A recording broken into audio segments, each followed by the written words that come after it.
what is the ideal fasting time which you would recommend to patients? We've read there is 72-hour fasting, there is 24-hour fasting, but how do you incorporate this fasting schedule when a patient is undergoing radiation or chemotherapy in your clinic? Yes. So it's a very important question. And in fact, when we wanted to form a schedule of diet and fasting, what came to our mind was, is ketogenic diet the same as that of the low carbohydrate diet we are talking about? No, it's not the same.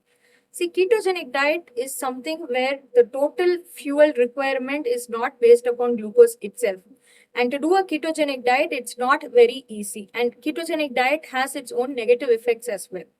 So when we wanted to do it in our Indian population, what we thought of was, when you talk of a 14-hour or a 16-hour fasting, which is moderate fasting, the easiest way to do that would be to have their dinner early. So what we do right now is ask our patients to have their dinner compulsorily before 6:30 or 7 o'clock and wait for breakfast till 9 o'clock.